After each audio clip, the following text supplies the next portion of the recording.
gimana caranya membuat buyer mau ngasih DP ke kita.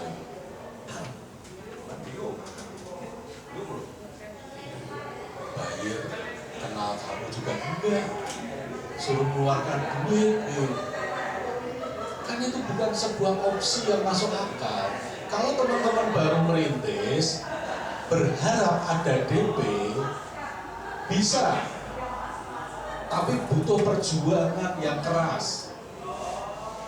Contohnya apa? Pilihlah buyer kecil, karena dia mengeluarkan DP kecil, risikonya dia juga kecil, pasti bisa mendapatkan DP. Bukan pasti disetujui ya, tapi pasti bisa mengeluarkan DP. Karena pertimbangannya adalah segitu. Ini psikologinya saja. Tapi kalau kalian dapat transaksi, buyer belum kenal Anda juga belum tahu buyer, Anda berharap satu kontainer dapat DP, ada yang mau. Pegangan buyer apa? Makanya di dalam konten saya mengatakan, kalau kalian ingin membangun reputasi perusahaan, jangan buru-buru ngejar DP dari buyer. Tunjukkan bahwa kalian profesional dengan cara apa? Pakailah LC. Kenapa LC? Silakan kalian cek referensinya secara teoritis. LC adalah salah satu metode pembayaran ekspor yang paling aman sampai saat ini. Karena dia melindungi kedua belah pihak. Melindungi importer di negara sana, juga melindungi eksportir di negara sini.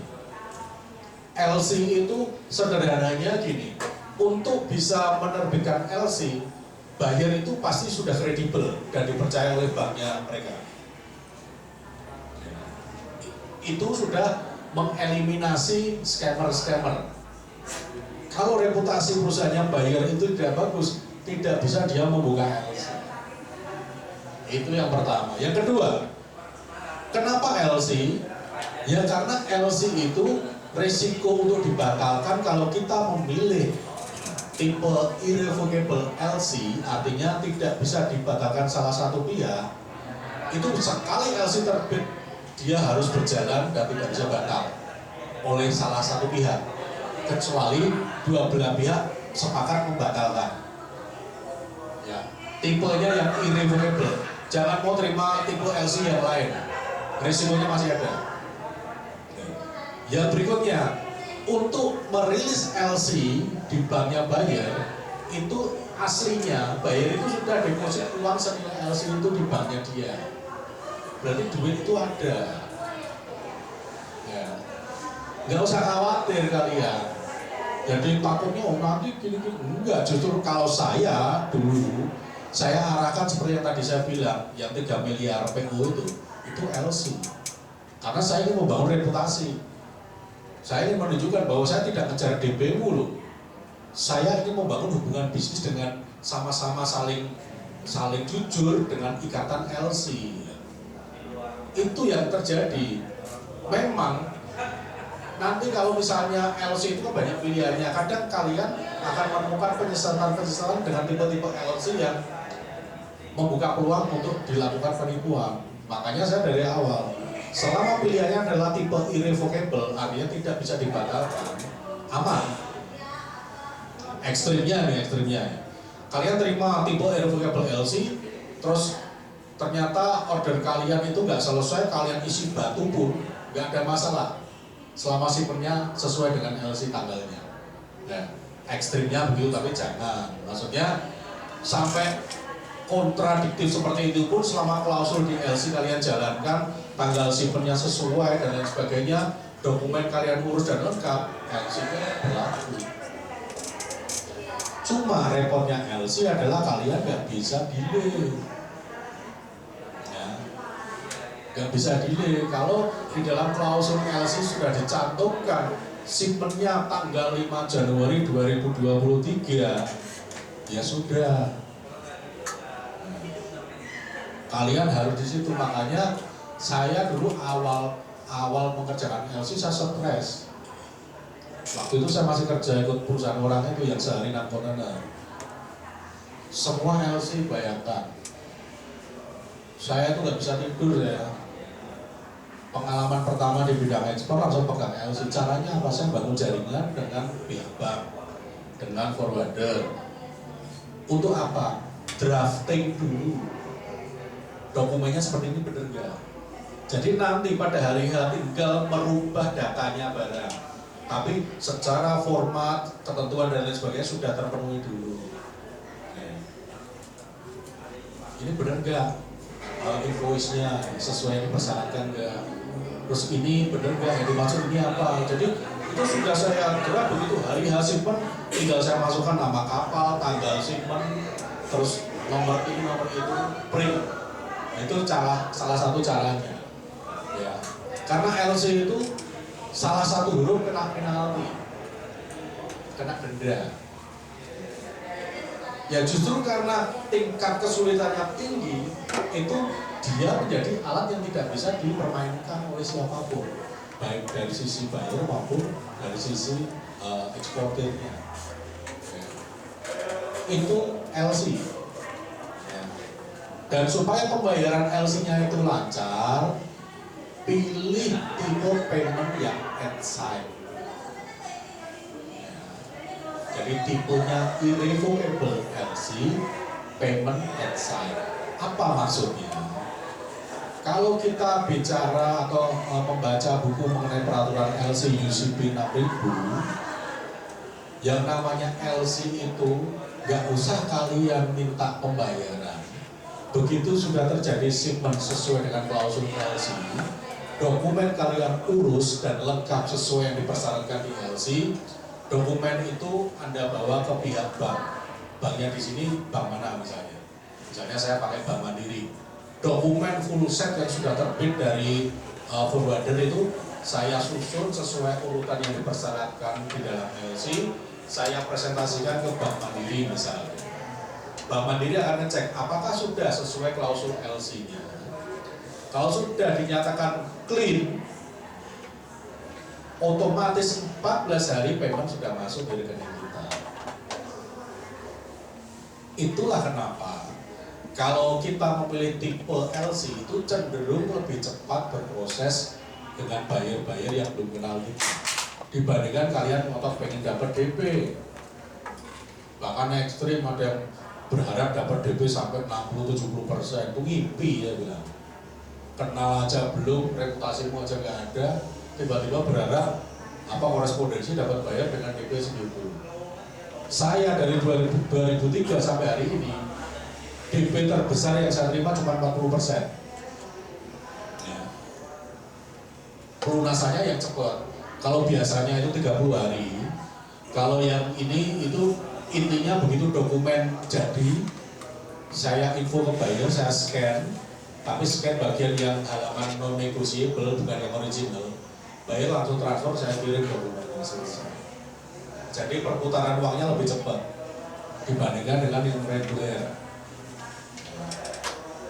Itu bisa, tapi ya reputasinya harus jelas gitu. Kalau kalian baru merintis gitu, saya awal dulu yang waktu ekspor pertama itu saya cuma dapat order satu bak mobil Suzuki Cherry itu, sekitar 3 kubik order saya. Itu kebetulan buyer pertama saya masih DP. Itu perkecualian, karena apa?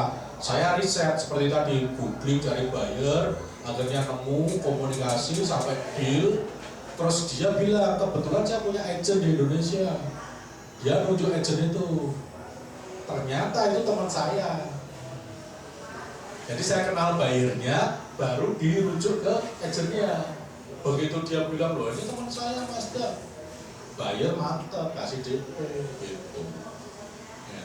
Tapi kalau misalnya kalian itu benar-benar baru aja dilahirkan, belum punya apa-apa, tiba-tiba berharap buyer itu mau bermurah hati transfer DP, itu nggak mungkin lah.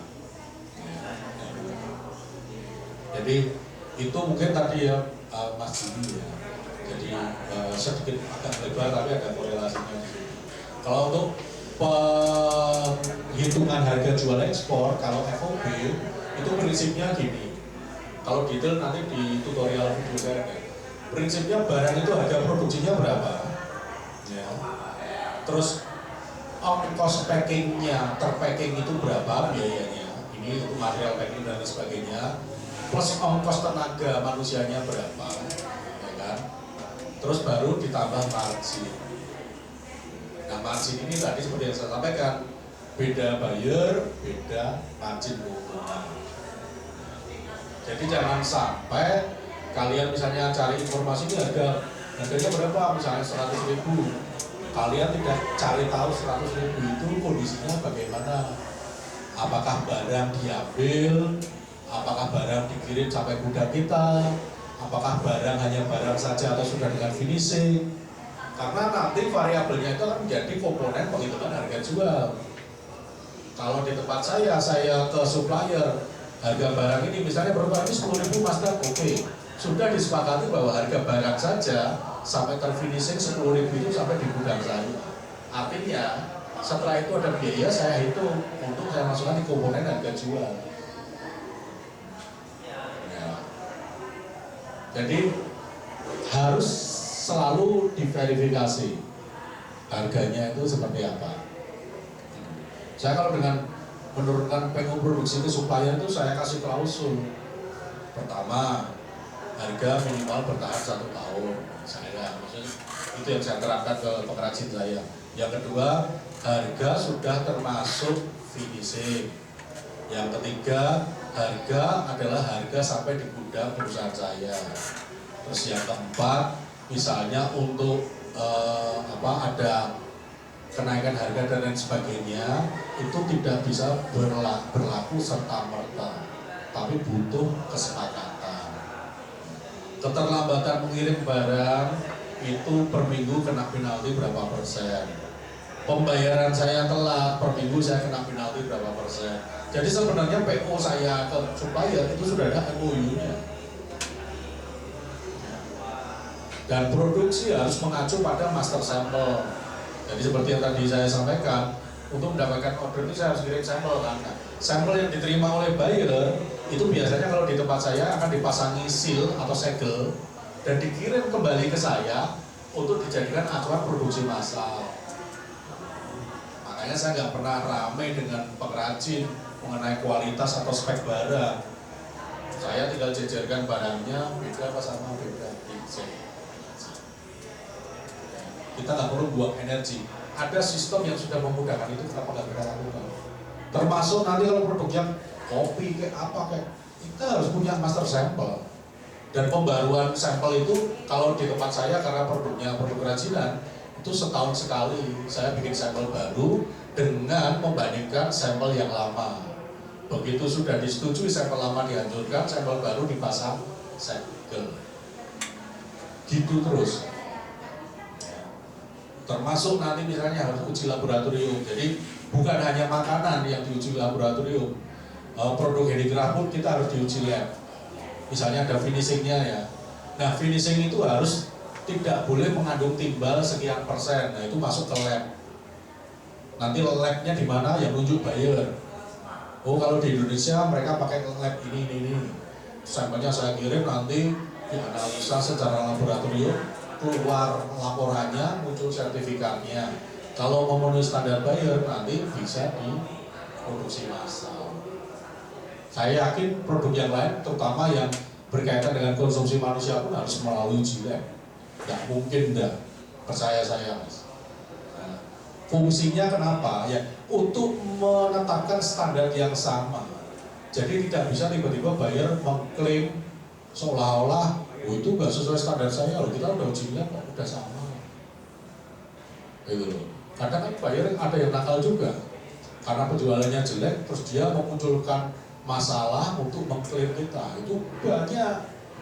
Nah kalau kita nggak paham trik-triknya kayak gitu ya hancur ya.